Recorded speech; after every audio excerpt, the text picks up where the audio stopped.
and saying thank you and welcome to Julie and Ben.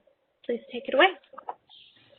Great. Thank you, Debbie. So welcome, everyone. Thank you for coming this afternoon. We appreciate you guys coming out on a Friday.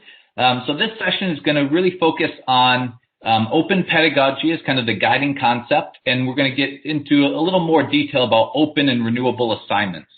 So Julie is over at PVCC. She's psychology faculty. I'm over at PC. I'm library faculty. And we both have some experience creating and implementing renewable open assignments with our students. And you can see this can take a lot of different variations, and you can scale it up and scale it down. There's a lot of flexibility here. So we just want to introduce you to kind of the concept, get you thinking in terms of your courses, your student learning outcomes, your assignments, how you might be able to make use of this, and hopefully convince you of some of the benefits of that. So as we're going along, please feel free to type any questions you have in the chat. We'll kind of monitor those as we go and try to get to them as we come along. And if you need us to repeat something, we can share the slides out and we'll do that. And then just in terms of the structure of the session, Julie and I will both present some of these initial concepts and talk about our own experiences and kind of present in the first part of the session.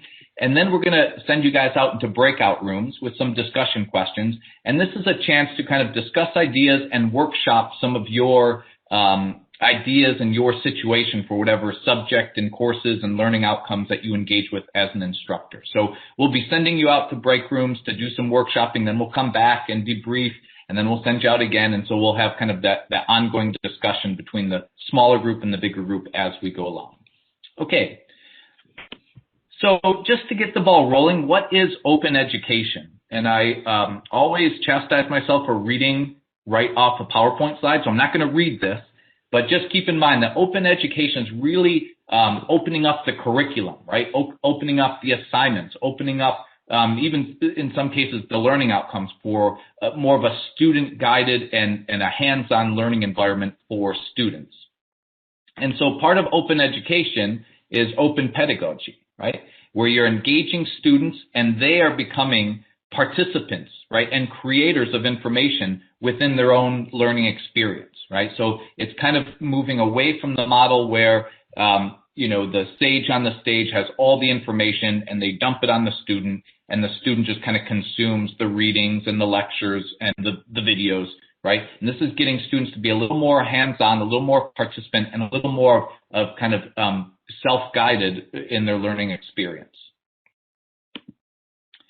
And so this is just kind of an interesting graph, right? Kind of looking at disposable assignments, right? Like a 5-page research paper that the student researches, writes, sends to their instructor, and by the end of the semester, it's dead, right? It doesn't live on in any way, right? Versus authentic assignments where you're really looking a little more at kind of applied learning and taking some of the skills and concepts of the course and applying them in maybe a more realistic kind of assignment where they are applying them. You're right, if they're in a history course, they are being a historian, right? Not just writing about history, right? A constructionist assignment. And then finally at the bottom, renewable assignments, right? Where you kind of, in all these cases, students are doing work, right? But it's kind of a matter of what are they doing work for? What happens to their work once the semester's over, once they've had a grade, right?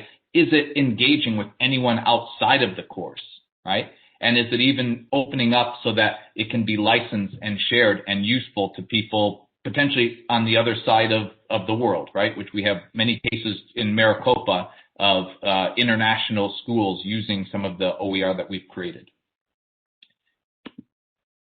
So we'll start with Julie. She's going to talk a little bit about her experience and her projects and what she's done with her students. And Julie, just give me a prompt to keep the slides moving when you want it to. All right, hello, I'm Julie. This is Petunia. I'm trying to hold her so she doesn't bark. So you know how it goes with Zoom life. All right, you can go to the next slide. I think I covered, yes, all right, thank you. So I just want to tell you a little bit of what I did in the past and then what I'm doing this semester. And a background about me, as Ben said, I teach psychology for Purdue Community College. And I got started with open education several years ago, and it really just started with frustration of the publisher's textbooks, and they had their programs that had, instead of using the LMS, you would go, and I don't want to name all the publisher names, but the big ones of going in, and they had their own software, and there were all these technical issues, and you had to use the access codes, and I was spending more time on that than I was on the content. And that's where I got to, wow, I can use these things that are free and that are more open and are more user-friendly. And then from there, it was just a natural progression to open pedagogy, which is changing your teaching practices. So I know some people only get to like that first level. I think of it like psychology, Maslow's hierarchy of needs, and going up the pyramid. Some people stop with like, well, I adopted an open textbook. I'm done. That's it. That's all I have to do. But if you really start engaging with that, then you say, well, what else can I do? What can students do? How can I use this to its full potential? So things that I've tried in the past was having an open study guide. Students are always want to know what's going to be on the test, and they say, please give me a study guide. And I was just thinking, is that really helping their learning? Instructors don't like to do it, but students want it. What if I have them create their own study guide and they share it with the class? So that would be that one next stage of opening it up so they can see each other's work. But then if you take it to the next level, what if then they share it with future classes? And then what if they share it publicly? I also had students write quiz questions. So instead of just testing them, because I'm sure a lot of you have heard or you find out that your question bank ends up somewhere on the internet. They're on Quizlet, wherever they are, and some faculty, I remember I was shocked when I first heard this, like, what?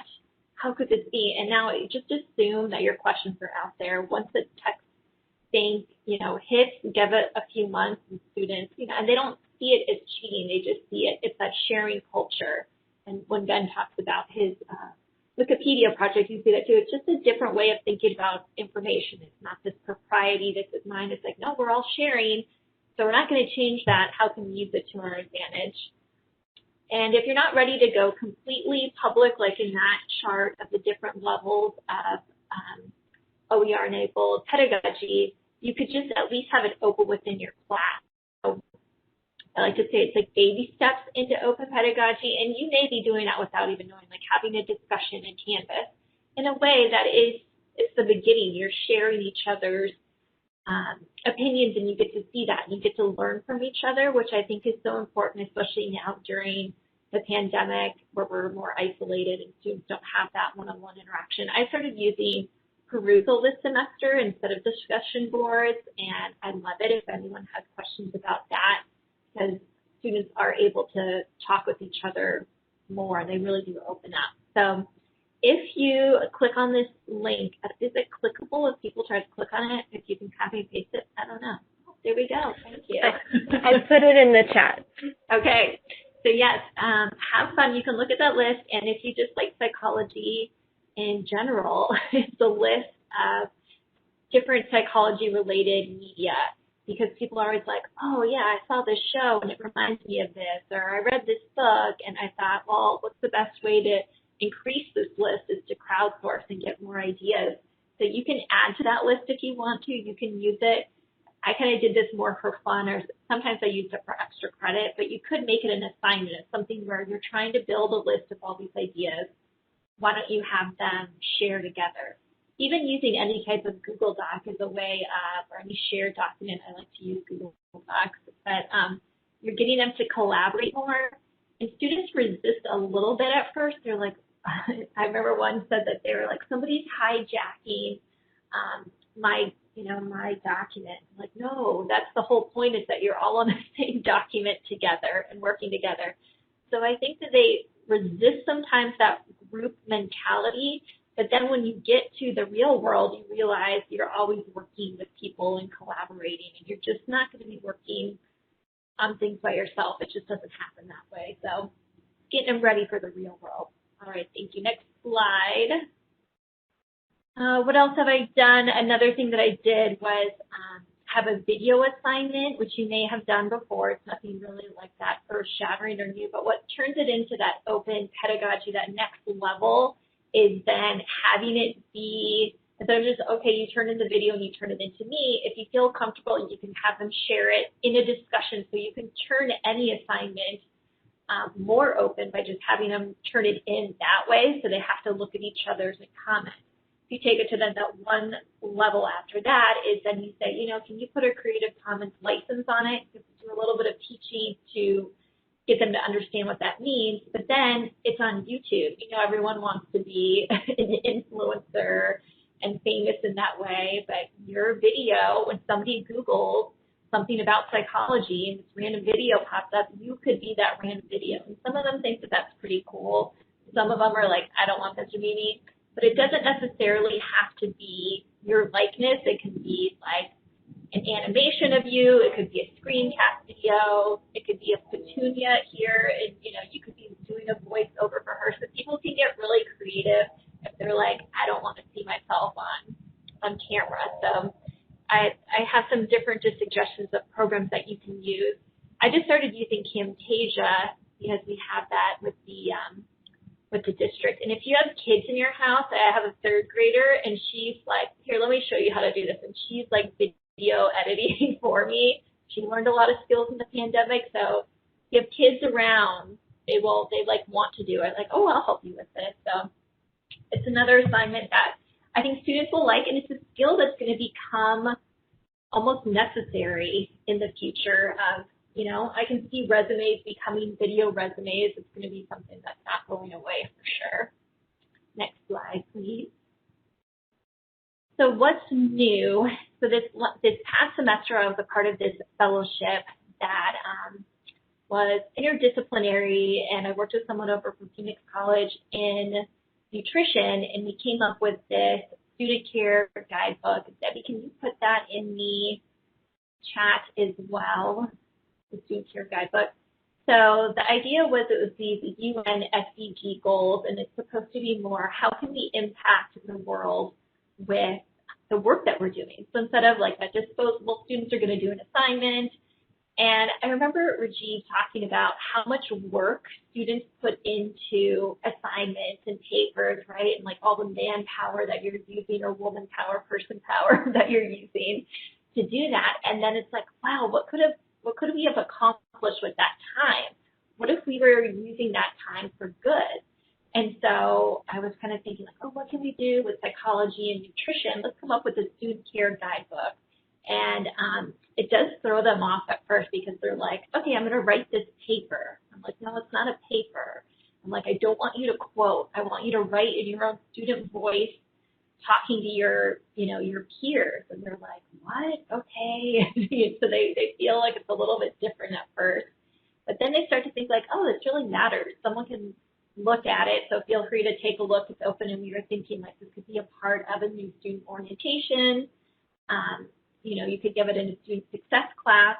And then the other thing that was really important is that there was resources that they could use on campus and outside of campus where they could go for more information. So the students were using what they learned in psychology, what they learned in nutrition, and actually making this book that's public, that can be downloaded and used and reused and have meaning. And I put their names on all the chapters. So I said, you can put this on your resume that you authored a chapter in a public book, and they could actually link to it, and then there's an example of their work. So that's what I did last semester as part of the fellowship. And then this semester, if you want to put, oh, and it's there. She reads my mind. So the textbook that I'm using, Introduction to Psychology, which is a rendition of OpenStax, and in psychology we have a program called NOVA, and I've made it specifically for my own class. But then students are always, pointing out things and asking questions. Last time we just talked about the brain, and students, this is the biopsych chapter, and students are like, well, what about headaches? Like they all want to know about headaches. And I said that the brain has no pain receptors. And they're just like, well, I don't understand how that works. And I'm like, okay, well, write that down. Since that's something you're all really interested about, that's something that I think we should add to the textbook. We need to make a little section about what's up with headaches and explain it using psychology.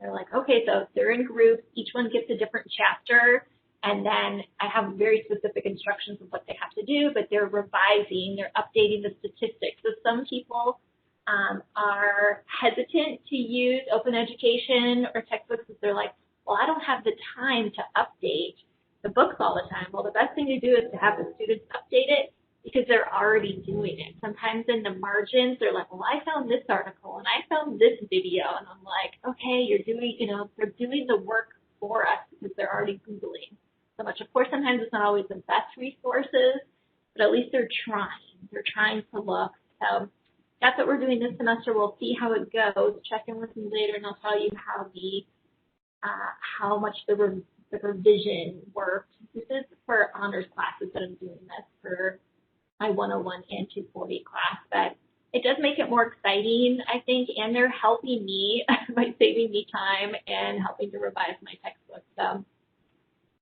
I think it's a win-win. I think that's it for me then. Oh, this was a quote from one of my students, and I won't read it, but I just was kind of asking them what they thought about open education and if they noticed a difference between an instructor maybe that used open education as a pedagogy versus one that didn't. And I think that I really enjoy teaching this way so much more. I don't think I could go back to the way it used to be because I know what's in my textbook. It's not like students read that and I'm just like, I remember being in class with a publisher textbook and the students would bring up a point in a chapter.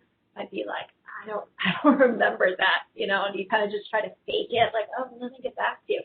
Now when they talk about things, I know what's in the textbook because I put it there. And if they ask an extra question, I'm like, that's such a good point. So I end up Googling and I'm learning more every semester. So the student in me, the one that always wants to be a perpetual student, really likes being able to grow and learn along with my students instead of just this book that someone else put together. It was done by me. So it makes a difference in my teaching. Now I think that's really it, Ben. I think it's your turn. There it is. Okay, great. Thank you. So just a quick recap. If you get an adorable dog to star in your videos and you have a daughter to edit your videos, this stuff takes care of itself. I think Julie has shown that. Only kidding. So one takeaway that I don't really mention my part, but I think is so strongly presented in Julie's, I just want to highlight, is when you do open assignments, the audience really changes for the students, right? Usually their audience is you, the instructor, right? And that has all kinds of implications for what kind of work they put into it, how they frame their work, right? What kind of ownership, and it also affects their role, right? Because even if it's their paper, they're still kind of the student, right? It's almost like their paper is a test that they're trying to pass when you read it. With open assignments, it's different. Their audience might be fellow students. It might be the entire college community. It might be the whole world, right? And so they're going to take on a different role as well. They're starting to take on a role of an authority. I'm going to research this issue because I have to make a video about it and I have to post it on YouTube, kind of a thing. So that's just, I think, one of the pillars that really changes, right? You could have two good assignments, but if one is open, then it puts the student in a different role and it gives them a brand new audience to consider. So a little bit about my project. So before I move on at all, I should just say, so this is for IFS 201. It's an information literacy class or information science. And I completely inherited this from two amazing librarians. One is Paula Crossman at PV, and the other is the now retired Candy Mickelson. So they really created this, and they invited me to work on the course. And so, I worked on it for a couple semesters, but this is really theirs. So I certainly have to give them credit for it. But essentially what we did, it was a short-term course, but we had about 4 weeks where we engaged students with Wikipedia. And it was kind of scaffolded and thread out throughout. So we never asked them to hit the ground running or accomplish everything in the first week. But we kind of led them up to the point where they could edit and make original contributions to Wikipedia, right? And I'm going to talk all about Wikipedia kind of on the back end if you're at all turned off by the mention of Wikipedia. I'm going to try and convince you otherwise. But anyway, there's a couple components of this, right? And so just from the open component, right? This allows us to do a lot of things that Julie just talked about in terms of engaging students, giving them a little more freedom, providing them with a different audience and different platform than is normal for when you take a course. But an essential ingredient was to get students enrolled in wikiedu.org. So this is like a mini Wikipedia course. It's very easy to scaffold. So again, you don't have to finish everything in a week. You can just take it off in little bites and chunks. You can customize it. So whatever you want students to do or not do. So we want them to add images and edit and cite and do all of those things. So we tailored the Wikipedia course for that. It's very easy to track student progress. So we would have students, the week 1 assignment might be finish 3 tutorials at wikiedu so that you know how to do these things on Wikipedia. And we could see who accomplished what and what they put in, what their edits were, that kind of thing. And the other thing is that it's really easy to facilitate collaboration. And so we would have students work together and self-edit each other's work. But also, as many of you know, Wikipedia comes with a world of editors. So no matter what they put up there, there was somebody somewhere in the world looking at what they wrote and making comments, making corrections, making suggestions. And that's also, I think, a useful learning device. If it's not always the instructor who's making the comments and making the suggestions or making the grade, but bringing some outside forces from the industry or from the discipline or just, fellow students, that can, I think, really enhance learning for students. And then the last thing is using Wikipedia is, I would say, not that intuitive. So again, I highly recommend, if you'd like to go down this path, that you utilize wikiedu.org, because it's not as simple as just logging in and you just start typing things in. It's a lot more complicated than that. So we had about 4 weeks of the semester. We had 12 students in this online course. They edited 22 articles, right? Did 250 total edits in terms of line by line or adding images or whatever it may be. They added 29 citations to those articles. So all of these were pre-existing articles that we thought were underserved or underrepresented in a sense on Wikipedia. So they were topics that had to do with the subject matter of the course, but we gave them a list of, maybe 20 topics, and they could pick 1 or 2 throughout the semester that they wanted to add to and edit and work on. And there were over 100,000 community views on the parts that they edited in those articles. So again, right away, the audience, the magnitude of the work that they're doing reaches far beyond anything they would do in a traditional assignment that they turn into their instructor. One other aspect I just want to kind of point out is you have that component where their work lives on. The work those students have done in our courses are still on Wikipedia, right? I mean, it can be changed, but it's still living on, right, in that format. But another way to think about it is the skills and the engagement and what we're encouraging students to do and empowering them to do also lives on. So I haven't had the chance to really do like a systematic follow-up, but I know there's some students who are introduced to how do you edit and engage with Wikipedia through our course, and they continue to do so even though the course is over, right? So there's topics, public figures, issues that they're very passionate about, and now they're empowered to, oh yeah, I know how to access Wikipedia and research and cite sources and, present my viewpoint or present new facts to this case or something. So as some of you know, sometimes there's a high profile case of Wikipedia articles being contentious, right? And being debated over and corrections go back and forth. And so now our students can kind of understand how they can participate, right? And how their viewpoint, particularly if they feel like it's underrepresented, can be put out there. So this is just a quick screenshot of kind of what the WikiEDU course, so you can see this is just a random student's page, and we can see what they've completed, when they've completed it. We can look at their work. If they worked on a paragraph and edited it 3 separate times, we can see all the edits to see everything they changed throughout. And so we can really track how are they thinking about research, what are they adding to the article, how are they thinking about their writing, how are they tailoring their writing, how are they incorporating suggestions into it. So it's pretty easy to follow along, right? And here's just, again, a quick student example. So on the left is what existed before in the Wikipedia article, and on the right is kind of what they've added, right? And again, it's just kind of that tangible product that they are putting out there on the World Wide Web, right, for anybody to see. And I think that's really revolutionary in terms of thinking about student work. So again, as I said, we're trying to empower students to publish their voice, but remember that comes with responsibilities too. So a big part of our course is, you can't just throw up your opinion on there and just let it stand. You have to provide research. You have to cite sources. You have to make sure it fits into the context of the article. But students do produce information and do have profound ideas in our courses. And so we want them to manifest that by sharing it, right? And showing that they're not writing for their instructor as like a test assignment that they hope to pass. They are writing to share their information, share their knowledge, share their perspectives with the broader community. And again, I'm a librarian, so information literacy concepts and skills are really important and kind of core of our course.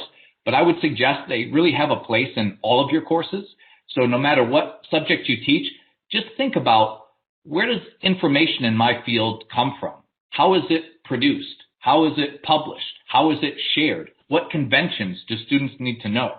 And if you engage in open assignments and have students engage in that where they're sharing it out, whether it's Wikipedia or whatever platform you think is appropriate or whatever format, right, you're starting to give them experience in the field, right? This is what you need to do to publish scientific research. This is what you need to do to engage in historical analysis, right? And you're really showing them how information is dealt with, because it's different from field to field. And those, again, are skills that will live on throughout their entire college education, and if they continue with a career in that field, presumably there as well. And so the last thing I'll finish with is the Wikipedia problem. So I as a librarian, I get invited to teach a lot of information literacy sessions to all sorts of disciplines and fields at PC. And it's a mix between faculty who think Wikipedia is okay or maybe acceptable in some cases versus those who are like, never go to it. And so one of my favorite quotes, it's kind of like, keep the government off my Medicare kind of a quote, is don't use Wikipedia, use credible sites like .orgs. Well, Wikipedia is a .org, right? And so there's a lot to unpack in that one statement. But I'll just say Wikipedia, I think, has a really profound and valuable ideal behind it. Of course, it doesn't live up to it. There's all kinds of problems with it. But I still think there's profound benefits to having students engage with Wikipedia. And one of the strongest messages I think we can send is, if you're dissatisfied with the information that's out there, if you're dissatisfied with the viewpoints and what perspectives are maybe not represented, and this could go for any textbook or web page or even an OER thing, right? Take things into your own hands. Be a participant, right? Make corrections, do the research, add citations, share your perspectives. And more than any time, I think, in the history of the world, just the average student or citizen has some platforms where they can do that. And so one of the messages, and again, as I talked about some students that I know of that continue to engage with Wikipedia, one of the messages is that, right, these are lessons and skills that should live on beyond this assignment and beyond this course. And so we want to empower students, whether it's through a blog or creating their own OER material or videos or working through Wikipedia. We want to empower them to show how their skills and their knowledge, right? And as college students, they're already, right, privileged above many others in terms of their access to knowledge and the time and effort they put into educating themselves. So they should use those skills, right, and use that education beyond just writing a paper for that one instructor in their course. Okay, so what we'd like to do now, we can certainly just take a breath and pause and type in any questions, or I think you can unmute yourself and just shut them out. In this day and age, I love to hear human voices again. So if you have any questions about any of that, if you have questions about Julie's project or mine or open pedagogy and assignments in general, we can address some of those now. But what we'd like to do is break you off into a few breakout rooms. And we're going to try to do this 3 times. So we have 3 sets of questions. And so each time we will go to a breakout room. You'll discuss with your group. Everyone will be taking a turn to engage in their discipline and their assignments and their learning outcomes. And it's a chance to provide feedback and share ideas. And then we're going to pull you back and do a quick share out, see were there any roadblocks, any bottleneck issues, any great ideas. Did anyone have a profound epiphany about open education? And then we'll send you back to the breakout room for the next round of questions. So they're kind of scaffolded a little bit in the way we want you to consider this process. So we'll just take a nice 5 to 10-second breath. And again, type any questions you may have into the chat or unmute yourself. But otherwise, prepare. You will be sent to a breakout room. And Cyan just posted, there's a link in the chat. That is the PowerPoint that has the 3 separate groups of questions. So for this first breakout session, we'll be asking you to discuss and answer the breakout session questions number 1. So they will, just show them here. They will be these questions, right? Open pedagogy and learning. And so asking you to consider learning outcomes and what you want to accomplish with your students and how open pedagogy can fit into that. Okay. So if there's any questions, type them in now. Otherwise, you should be being sent to a breakout room.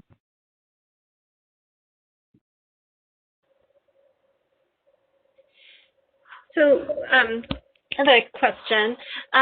Do you find that students are more engaged when you do an open pedagogy type assignment, like more engaged in the learning or the work or the class? What's been your experience?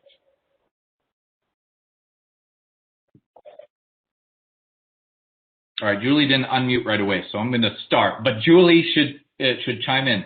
Yeah, I think so. I mean, it's always difficult to tell. And the 2 semesters that I worked on this, they were online classes, which we're all very used to at this point. But this was a couple of years ago, and you know, for me personally, I like to see and engage with students face to face a little more. But yeah, I think so. I mean, we had 12 students in the semester that I highlighted. All of them completed. All of them did the work. Of course, there are varying levels of engagement and maybe quality of work, but they all were able to kind of hit those marks of what we were asking them to do.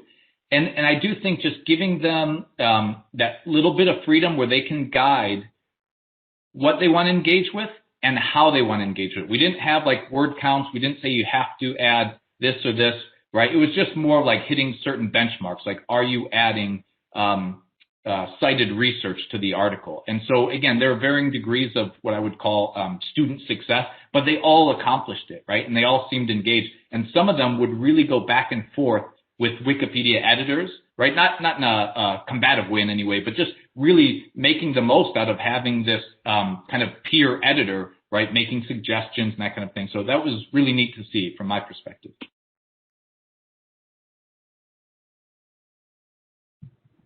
That's a great question, Debbie. And there's been some research in that area, and I'm looking to gather some data with a colleague too, looking more of the perceptions of open pedagogy. I mean, we want to know the learning outcomes as well, but also the perceptions of the difference between having that assignment, even just a small difference of whether it was private versus public. And I know I did have some students who were like, oh, you know, this is like, and I know a lot of them are used to posting online and commenting on each other's like social media, but the stakes are a little bit higher here because it's more of an educational type project. And I feel like they do want to do better because other people are seeing it. It's not just their instructor, it's their peers, it's the public. So, and I found, you know, of course, with anything, a different degree of how some will get more into it than others. So some groups just did amazing, and I had other ones that were kind of dragging, and they did the bare minimum. So yeah, I do. I kind of like Ben said, I hesitate saying you have to do, you know, put one picture and you say at least, but then of course they're like, what's the least amount that I could do to get the grade? You want to leave it open-ended, but we're used to that structure of like, well, I need to know what's the grade, and I need to know what to have, but you want them to take that creative freedom. So to answer your question, I would say, yes, it does seem like it, and there are some different studies going on that are looking more specifically on what the benefits are. So.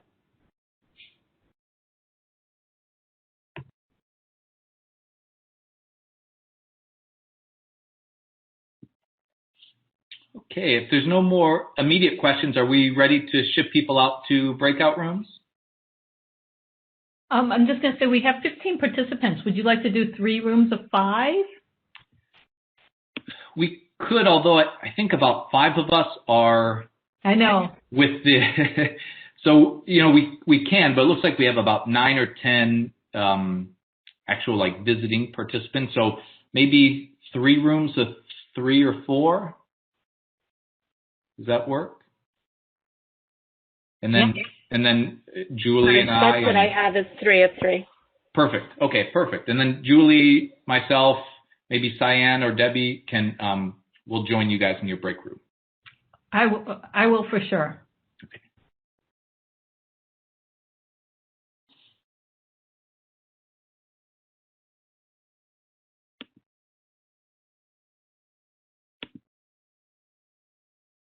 Okay. Are people being sent to their break rooms? Sorry, I was muted. Yes. So the breakout rooms are starting right now. And so people should be pulled over there, right? It takes a second for the system to do it, right? But the rooms are starting. I see them now. Great. Thank you.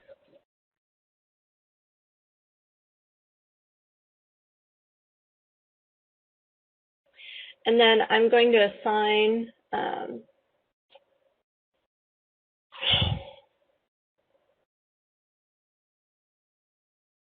folks. Debbie, are you going to assign us to the room?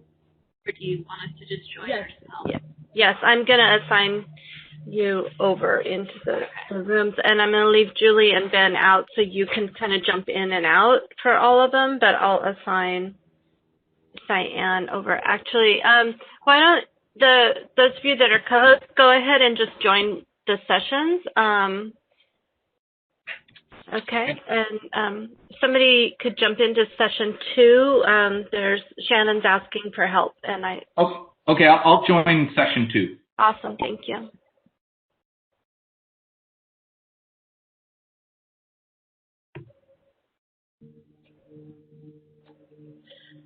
Okay.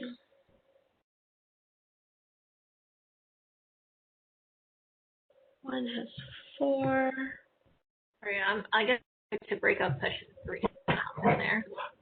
Okay.